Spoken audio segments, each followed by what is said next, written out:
Welcome to our channel. Today we how to configure sitemaps and robots. To configure sitemaps and robots.txt for SEO and Next.js, start with your Next.js project. First, ensure you have a Next.js application set up. Open your terminal and navigate to your project directory. Install the necessary dependencies for sitemap and robots.txt generation. You can use the Next sitemap package for this purpose. Run the command to install Next sitemap. Once installed, create a new configuration file named next.sitemap.js in the root of your project. In this file, import the necessary functions from Next sitemap. Define your site URL in the configuration object. Add any additional options like generating sitemaps for dynamic routes. Next, you will need to create a robots.txt file.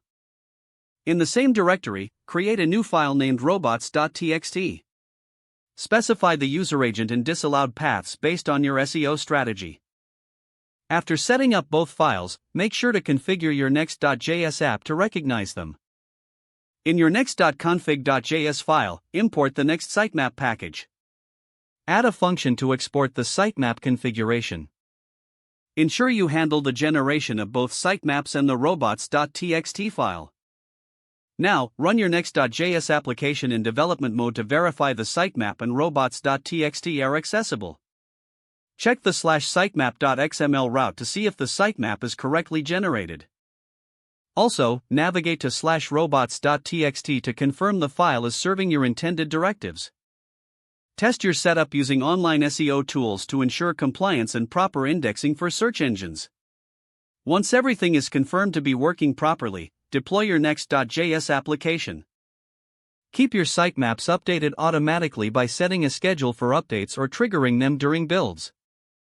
Monitor your website's performance and search engine indexing through tools like Google Search Console. Adjust your robots.txt and sitemap settings as needed based on ongoing analysis.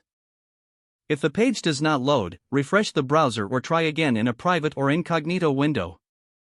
Make sure you are using the correct email address, then retype it carefully to avoid small typos.